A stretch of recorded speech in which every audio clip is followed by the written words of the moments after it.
Hi, and welcome to Straight Shot Radio. My name is Johnny Slick, and I'm the owner and head coach at Straight Shot Training. Personal training is an alluring career for people passionate about fitness and health, and for very good reasons. It's rewarding, challenging, always changing, fast-paced, competitive, and puts you on the front lines of the battle against many preventable diseases and musculoskeletal dysfunctions. But it's not as easy as just walking into a gym and starting to train people. In fact, I teach courses at a local college just to help prepare potential trainers to get a chance to break into the world of training. Whether or not you plan on working in this industry, the information my guest Rebecca Reifsnider and I share with you today will help give you some insight as to what it takes to become a trainer and how to be a successful one once you've gotten into this field.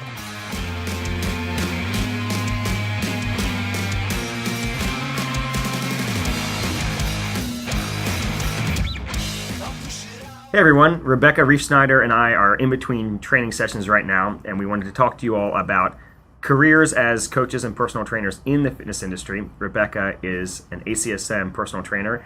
I am a personal trainer through the National Academy of Sports Medicine. She's been a trainer for 3 years and a health coach for 2 years, and I've been a trainer for 10 years now, and we both train anywhere from 7 to 13 clients a day.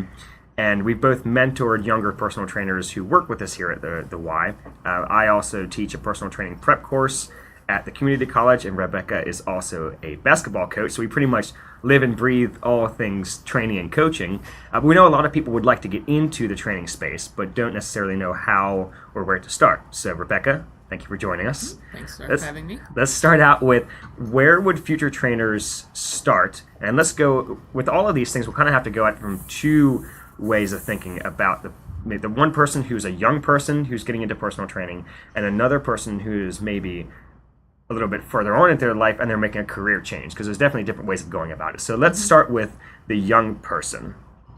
How would they get started personal training? Well, I mean, the basics of it is you need to get a certification in personal training, whatever organization would be that would be through. For a younger person, if they're in the position to go to college and get a bachelor's degree, while that's not required, I would highly recommend it. Yeah.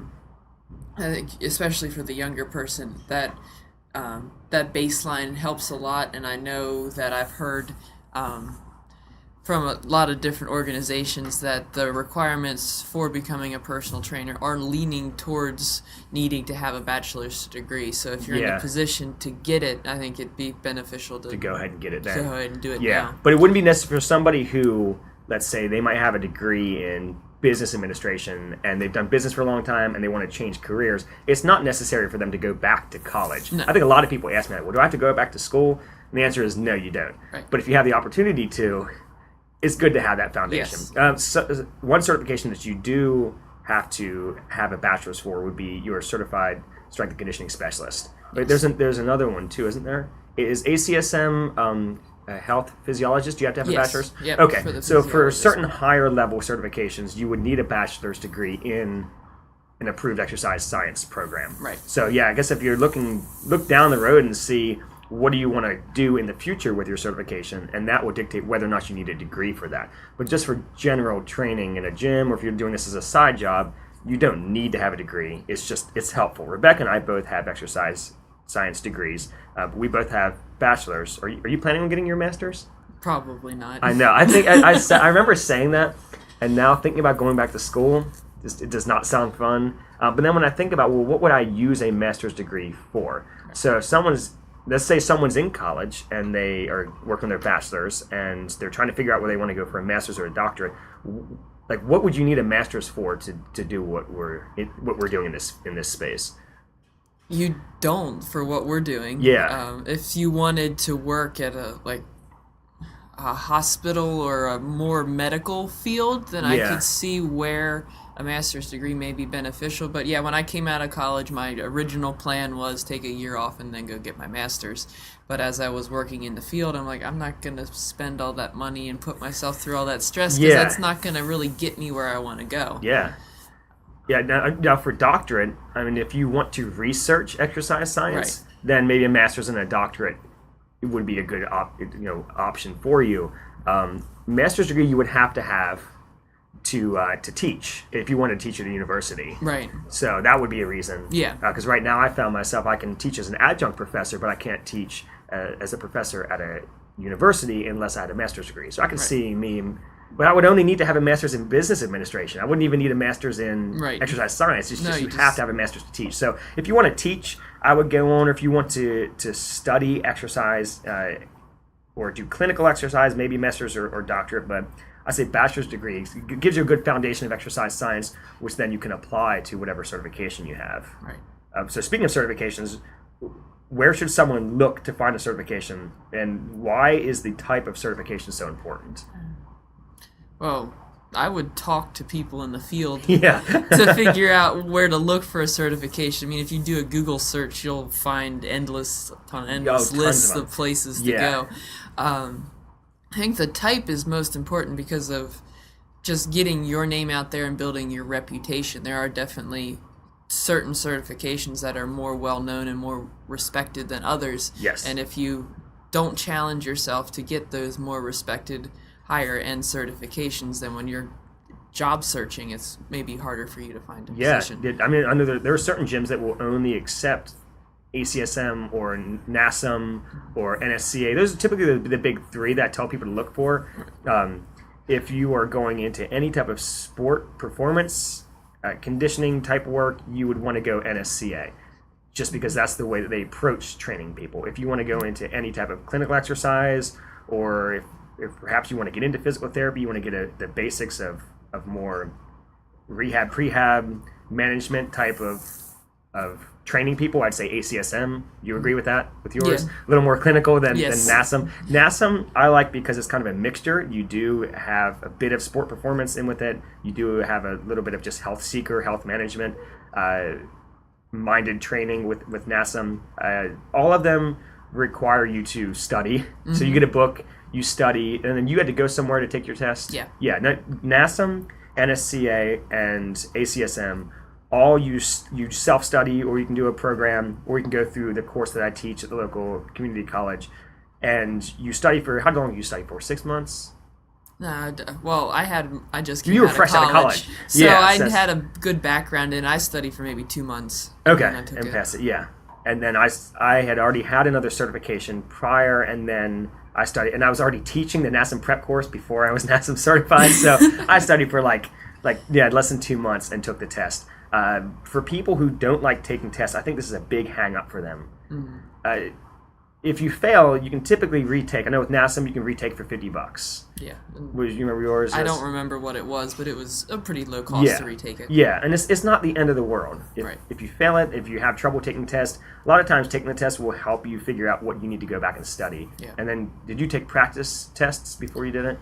They had a couple online that was available that I went through the questions. I thought those were helpful. Yeah.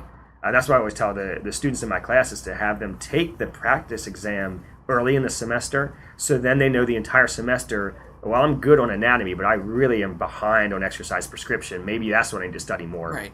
So, when it comes to taking the test, there are tons of resources out there. There's apps. I know that for a while when I first started studying for CSCS, which I hope to have at some point, is when I have time to sit and study.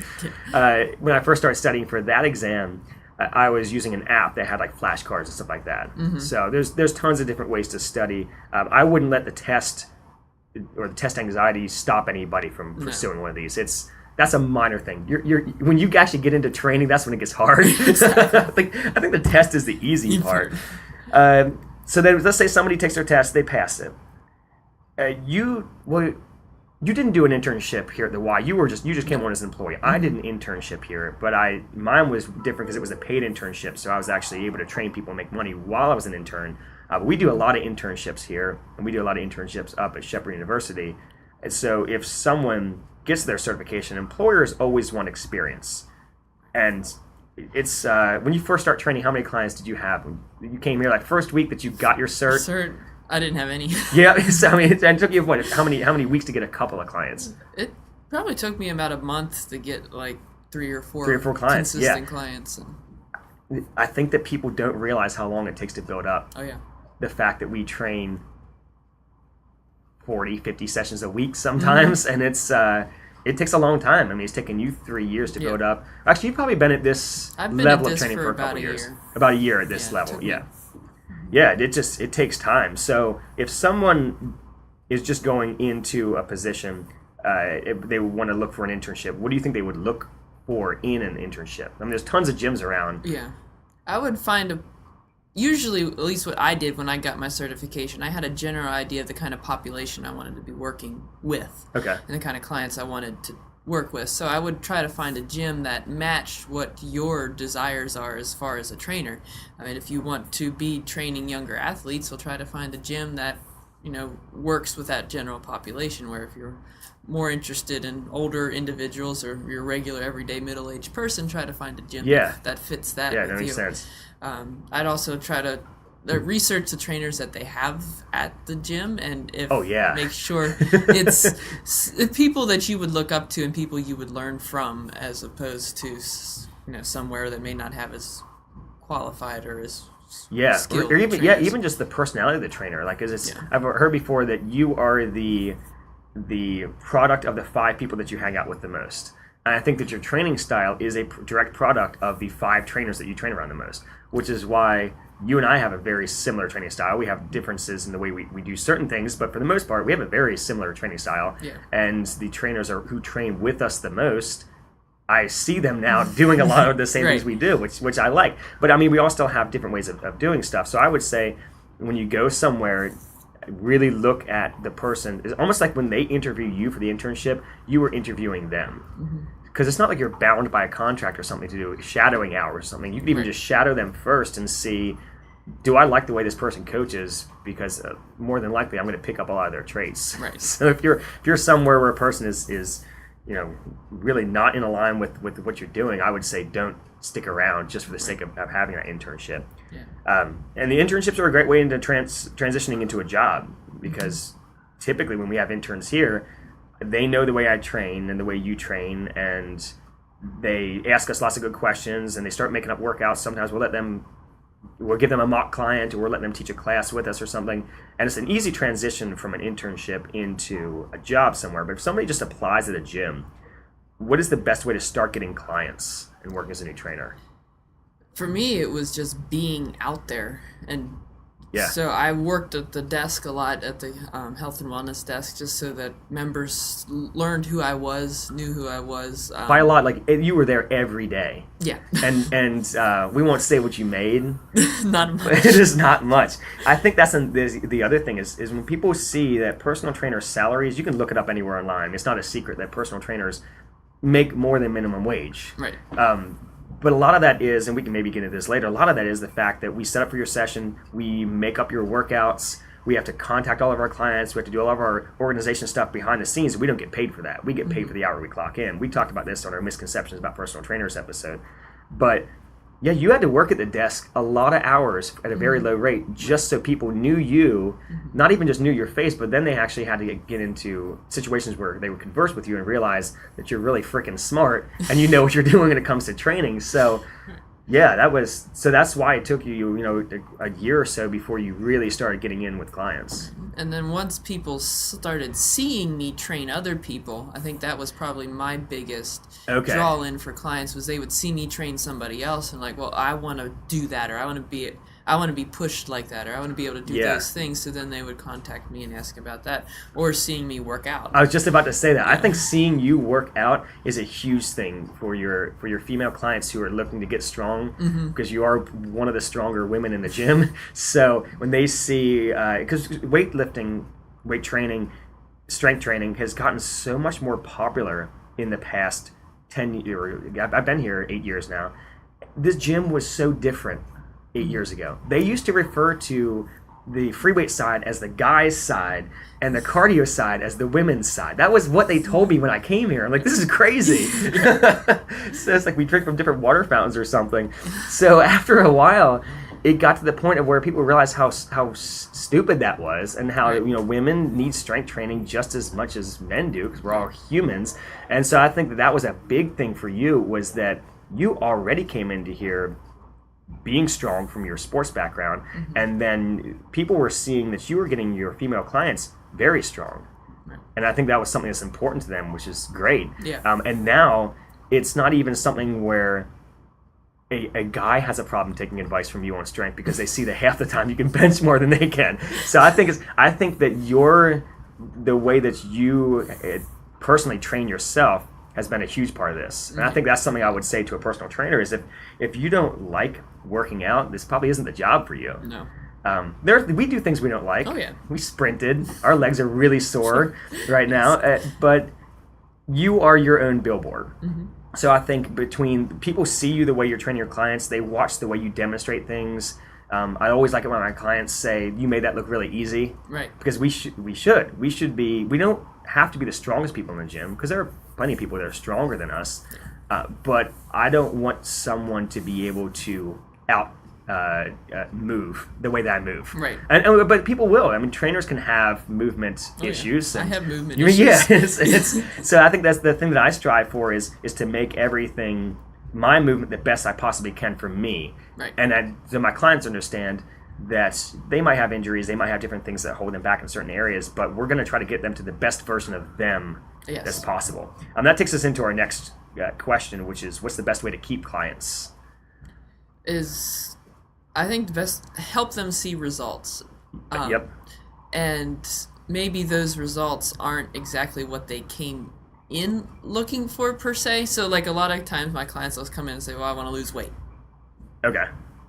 And I'm like, okay, I can help you do that. But then helping them learn that, okay, losing weight is, a good thing, and it's something where I'm going to help them strive for, but along the way also learning that movement is fun, movement's enjoyable. Yeah. I'm able to accomplish things that I wasn't able to accomplish before, and helping them learn, again, my motivation talk, the intrinsic motivation of exercise, helping them love themselves and love the work that they're doing to better themselves. Yeah. And then there's no stopping them from there. I think the best way I've found to keep clients is getting people out of the mindset that they are here to burn calories or to build muscle. Right.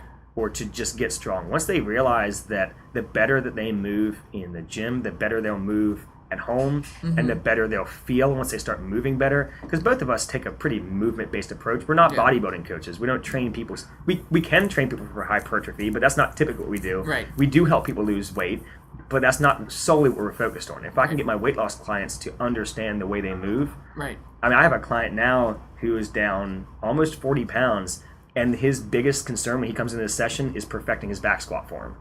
Mm-hmm. And he takes care of his diet, and that's how he's losing weight. And I make sure he does his cardio. But I think that's the biggest thing for me is getting people to share in the passion that I have for movement. Right. And once you have that connection with somebody, I think a personal connection is the greatest way to keep a client. Definitely. Because if you don't gel with somebody, and you and I have had people that don't get along with us, and a lot of times they don't end up training with us. And I don't think that's something a person needs to be taking offense at, that somebody doesn't like the way they train. They could just It's weird because a lot of times we're pushed in, like you as a trainer and a client, you're basically pushed into this relationship that all of a sudden, okay, you're paying for my services, now we're best buddies. You're supposed to tell me all of your intimate secrets about your diet and your sleep habits and what you do when you're not here. It's a weird concept. It is. It's a weird job, Rebecca. If you think about it that way, it is.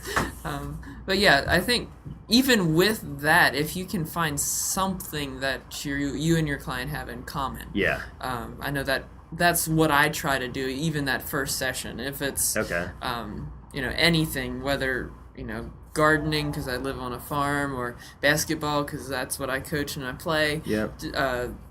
Interest in music, anything that if you can find that one thing that you have in common, then you can help build that relationship.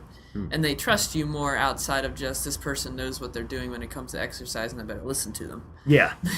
I think it's also helpful having something that you can connect with the person on when it comes to their struggle. Right. Which you definitely, I think you have much more than I do, because you did not grow up enjoying being active, and you did not grow up eating healthy, and you have made a huge transformation in the way that you look, feel, and perform.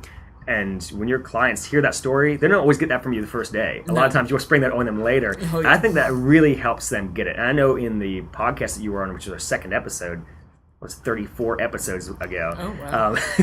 And I remember a lot of people connected with the fact that you did not have it easy, and you still don't have it easy. No. You're still fighting your genetics that are not.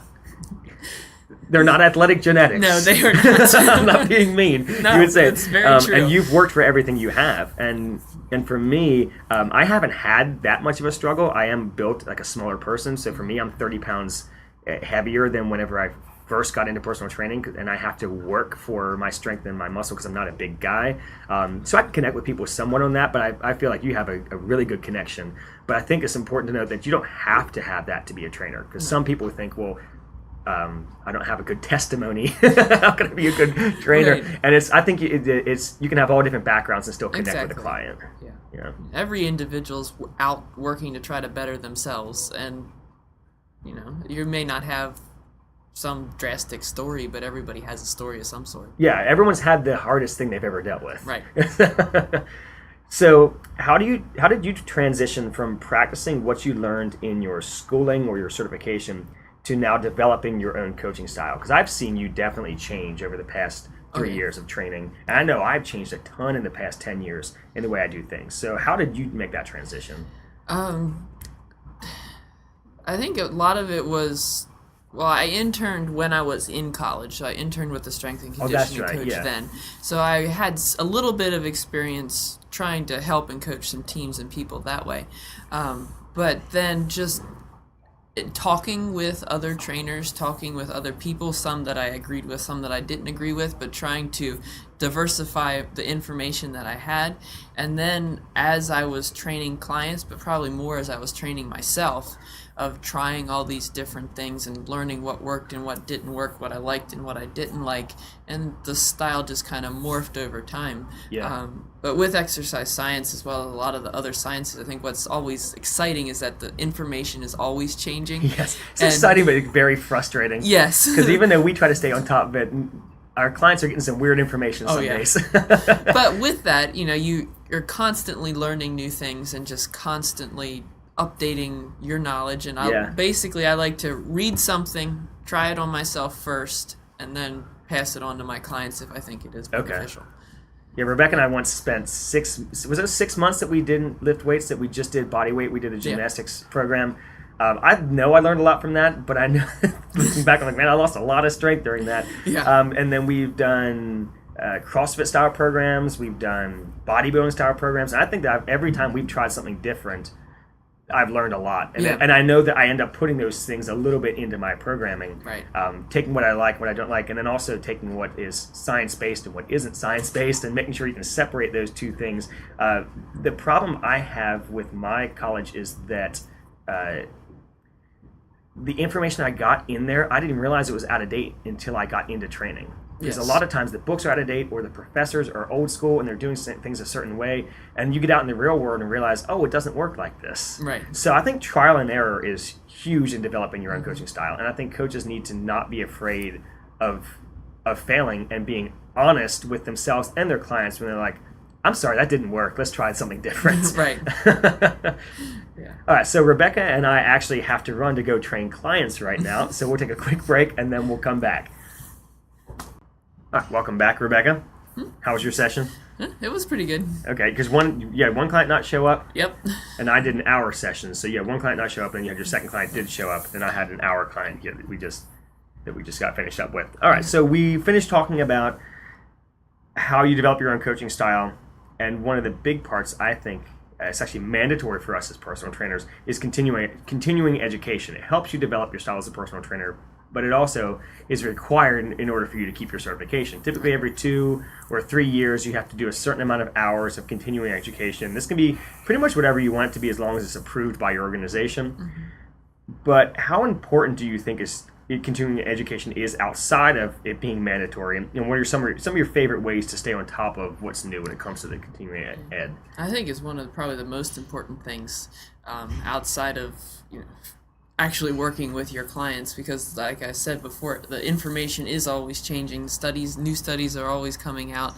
We're learning more and gaining a better understanding of our bodies and how they work, and different supplements and things that are available. So staying up on top, I think, is one of the best ways that you can keep your clients and then be successful with your clients. One of my favorite ways is, well, I'm certified through the ACSM, so they send out newsletters and they send out journals. Okay. Every, I don't know if it's once a month or some of them are once a week. And so just going through those and kind of getting some ideas of some new research that's coming out and that they're promoting. And then I also go off and look at other articles, not just those that the ACSM puts out. Yeah. But I kind of get some ideas of the rabbit hole I'll go down. Yes. Yeah. From there.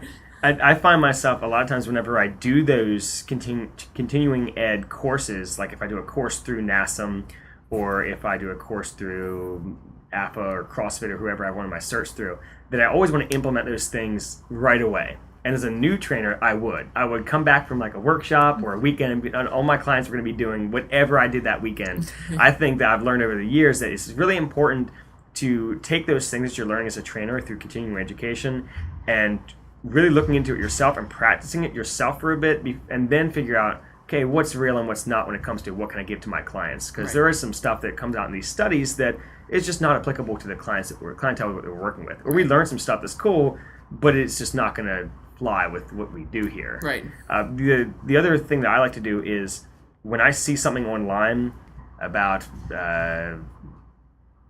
tea that burns fat or butter in your coffee burning fat or all these, or I've been doing a lot of research recently into GMOs and organic versus non-organic and growing crops and how that changes the way that food may or may not be digested, and that led me down a really long rabbit hole, something my clients would never even want to know about, but I like looking into the studies behind those things. So if somebody says something and a statement sounds crazy to me, I want to look at the studies that either back up what they're saying or don't back up what they're saying. So both of us don't mind reading journal studies. I know that's tough for a lot of people, but I think that's one of the things about training that people don't realize is that there's a lot of boring work behind the scenes. It's not just us getting to have a great time working with our clients. Right.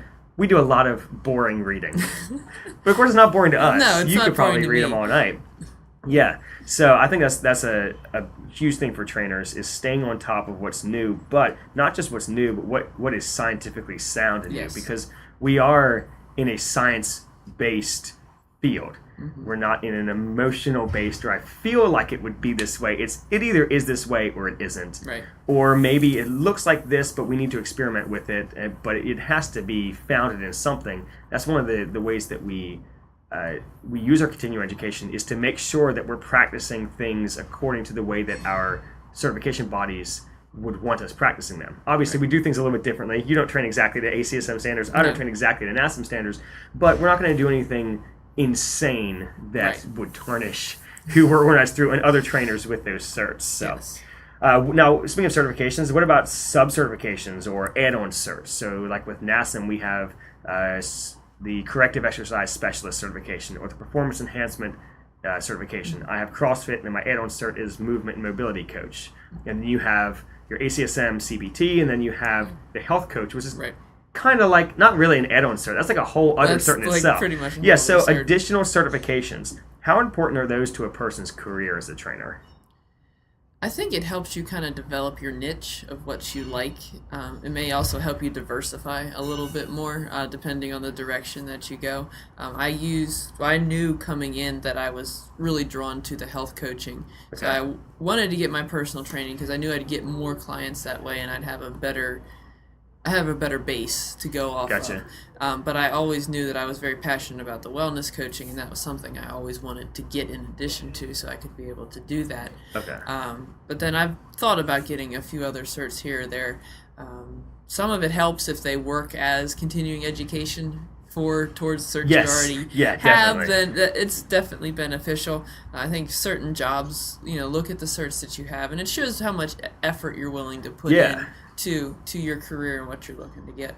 Yeah, because these are in addition. Typically, we don't show somebody what all of our continuing ed is, but you do show them what all of your certs are. So whenever somebody sees that I have, X amount of certifications, they realize, oh, you studied and taken 4 or 5 different tests, and you uphold all of these certifications, and you've had these for this many years. Definitely brings you value as a trainer. Depending on where you work, it can actually mean more money.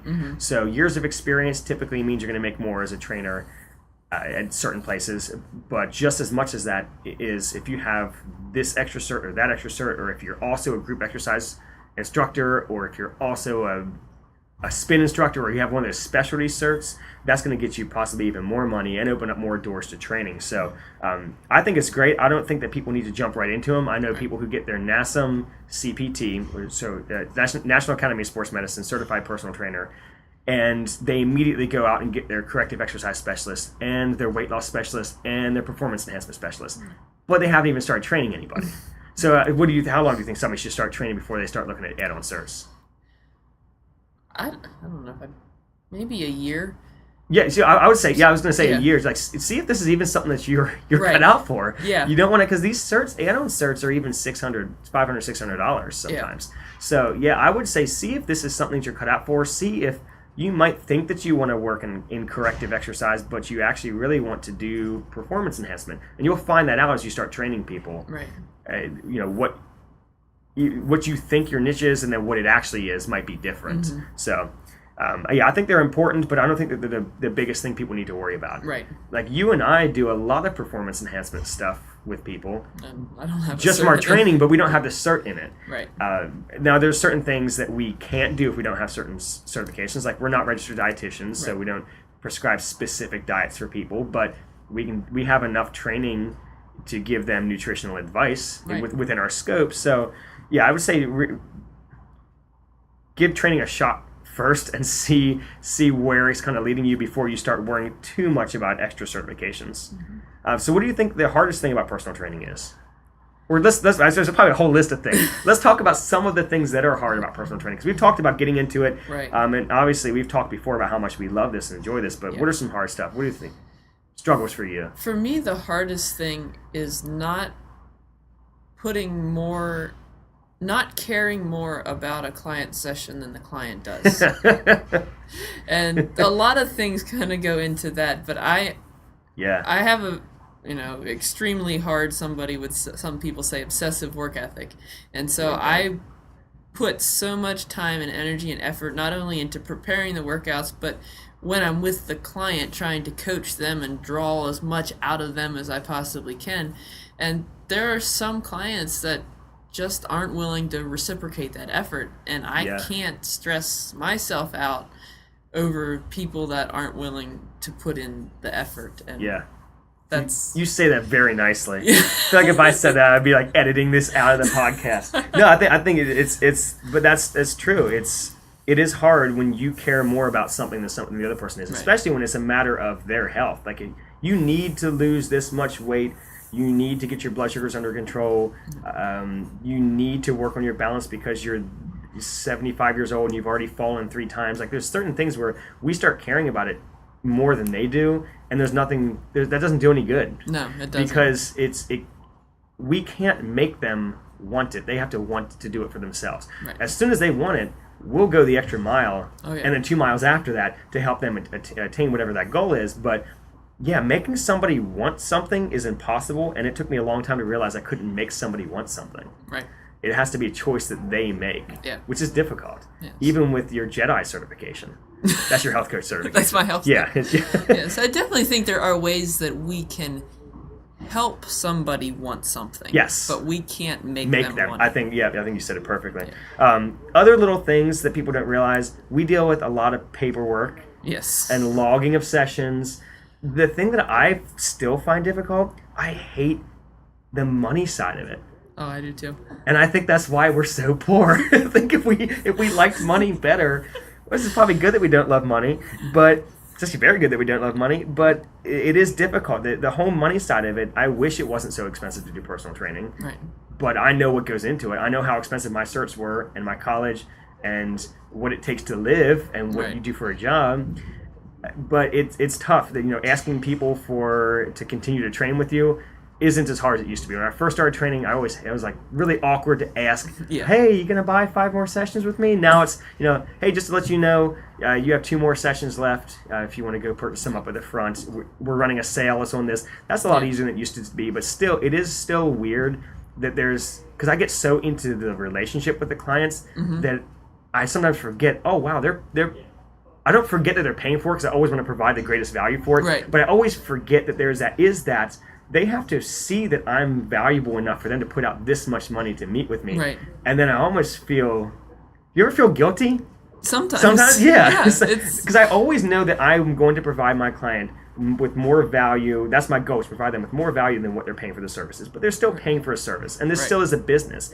And that's the tough part, is that we have this emotional side of personal training, and we have the connections we have with our client. I've had 2 sessions this week with 2 clients who are going through some really tough stuff, both family and work-wise.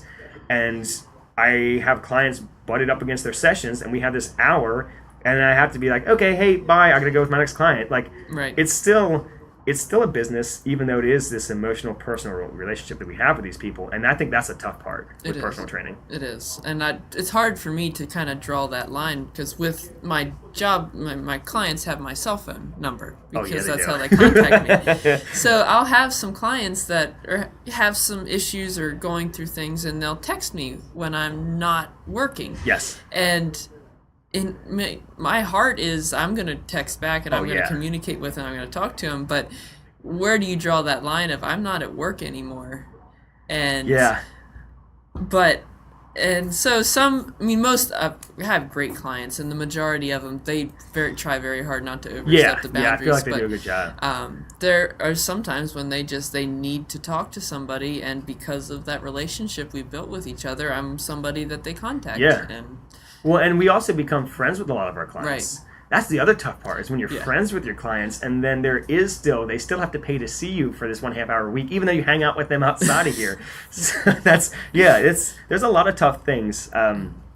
Cancellations, if somebody cancels within 24 hours, the policy is that we still have to charge them, because we carve out that time for that person, and we could put somebody else in that spot if they give us enough notice. But if they don't, the policy is we have to charge them, and that sucks too. I don't like doing it. We have to do it. But that's tough too when you're friends with somebody. You're like, hey, buddy, I had to charge you for that session. But I think the better your rapport is with your clients, and the more honest you are with them, they realize we're not trying to do this. They know we're not doing this for money. Right.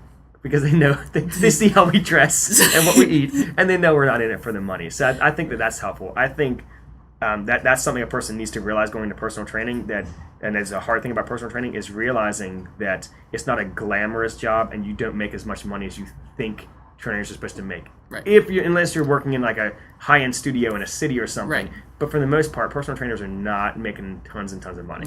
No, it's not. My reward in this job is not my paycheck at the end of the week. It's relationships and experiences I have throughout the week. But absolutely. You don't come into this profession thinking you're going to get rich doing it. No. We might actually have to lead the episode with that, Rebecca, because that's pretty much people might just turn off there and be like, well, guess I'm going to corporate finance. I promise we have way more fun doing this than you probably would in corporate finance. All right, so let's wrap it up here with qualities that make a successful personal trainer. I jotted down some, and we'll build off of these. You have to have some time management skills. Oh, definitely. You think so? Yeah, you have to be able to contain everything in that session. Patience. Yes. Yes. Empathy. I think that's probably one of the most important. Yeah. For me, anyway. Is being empathetic and not necessarily feeling sorry for your clients, but be able to relate to them where they are. Yep. Yeah, I think that's great. Organized. Yes, definitely. Yeah, because if you're not, I know some very unorganized trainers, and they're just really good at just coming up with stuff on the spot. But your clients can only progress so far with pulling things out of a hat. Yeah. I put fair. So with this, fair meaning the expectations I have of my clients. Oh, so I'm not extra. I don't feel like I'm extra hard on one person. I'm not overly critical of this person. Right. I'm not going to tear their squat to pieces and then somebody else let them slide with lots of stuff. I feel like the same things for different people. I still have the same, and it all comes back to movement science. I always want people moving in good positions. So I feel like I'm pretty fair when it comes to things. Yeah. But yeah, showing favoritism is not something you can do as a trainer. No. So I guess non-partialism, I would maybe, or non-partiality. Right. You have to treat everybody the same. You have to be. And I think I know I have had some conversation with clients of that saying, well, you don't push this person as hard as you push me. Yes, that's totally different. And that is totally Yeah. different because every person is starting at a different spot. Yes. So their hard is not your hard. Yes. And just having to be aware of that. But yeah, everybody gets the same effort no matter what. Yeah, I think that's important. But adaptive, being able to adapt to tough situations. Yes. I've gone into sessions with a plan, and the client did not feel like doing any of that. Yeah. And on one hand, I will make them do certain things. On the other hand, you have to make compromises. You Right. can't just go in there, this is what we're doing. I don't care how your knee feels. You're doing step-ups. Like, Yes. you have to be able to adapt. You have to be able to do it on the fly. Yeah. Which I think do you think that comes more with experience than anything else? Yeah, it's more exercises you have in the back of your mind, the Yes. more you have to Oh draw my gosh. from. I've pulled out some crazy. I've even made up ones on the spot, like when they can't get something, and I do the same. I will do different cues. I'll block their movement somehow. I'll start changing it, and I'll come up with a lunge variation that I didn't even know existed in my brain, just to get this person to be able to perform this Right. pattern that I want them to perform in a way that feels good. So yeah, I think exercise bank in your head. Now this one has a question mark. You have to be outgoing. I don't think so. I personally say I'm the least outgoing person there is. I think you have to be able to interact with people at least on an individual one-on-one level. Yes. And you need to be comfortable being in public and being with people. But I don't think you necessarily have to be an outgoing, bubbly personality. Well, you and I have almost opposite personalities, Yes. introvert, extrovert wise. I love being in front of class. We were just talking about this. I love being in front of big classes, in front of people I don't know. I obviously like talking because of a podcast where I sit in front of a microphone and talk to myself and maybe the 100 people that listen. But it's different with you. You enjoy, we both enjoy the one-on-one connections, but I think you thrive in the one-on-one connections point. You do great teaching classes, especially when you know the people. Right. You still do well teaching the bigger classes, but it's not what you look forward to as much as the one-on-one. And I love the one-on-one, but when I feel energized, I'm pumped after I teach a big class of people, and I get to coach 20 people at once. Right. And I still get energized from doing one-on-one, but I'm probably not quite to the point of where I do with teaching a big class. Yeah, I'm totally the opposite. My favorite sessions are when I'm with one client and they hit a breakthrough. It may be exercise-wise, but it may be something not totally unrelated to health, but something related to health, but it may not be the exercise. Maybe, I need to set this priority, or I need to make this change, and all of this is going to come into place, and it's like that light bulb goes off and you can see it in their eyes, and that's what I get my high off of, is just with that one client when everything else goes away and I'm just totally focused on helping them. And they have that breakthrough. Yeah. So I would say if you're looking to be a personal trainer, you don't necessarily have to be outgoing. You just have to enjoy the company of a person or humans in general. If you don't like humans in general, probably not a personal trainer. Probably. You could maybe program workouts online if you really love fitness and you don't like interacting with people. There's tons of career options for people who are not into people. Right. But it does help to at least be able to converse well with people. Mm-hmm. The last one I wrote was passionate. I think that is glaring to clients if you are not passionate about what you do. Yeah. Definitely. We have any others to add to this one?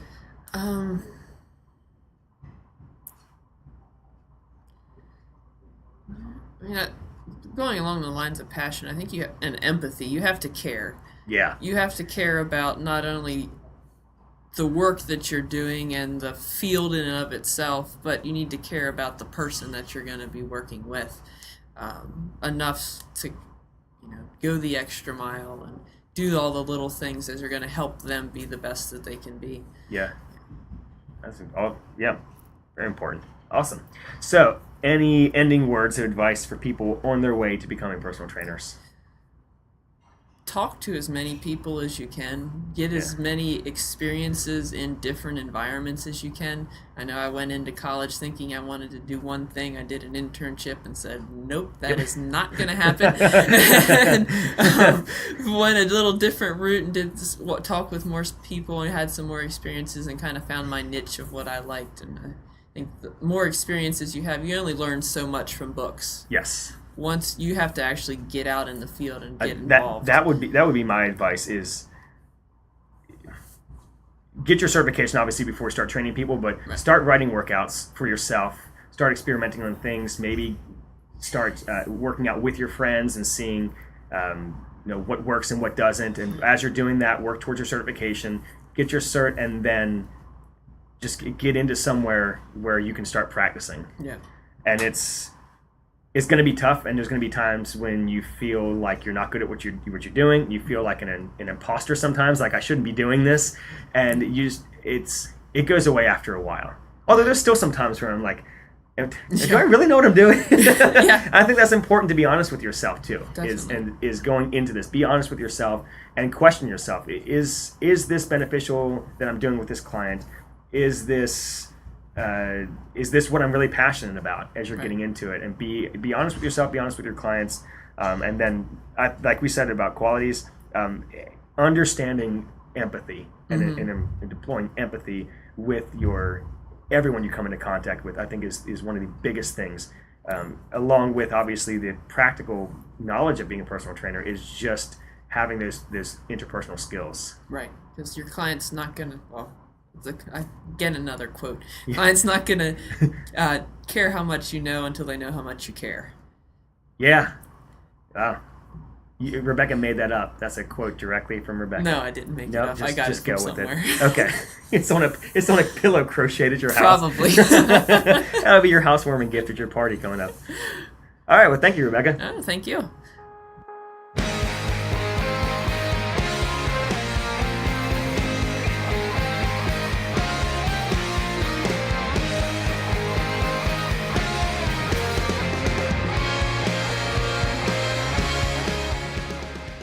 Thank you so much for listening today. If you want to connect with us on social media, you can do so using the handle @StraightShotTraining.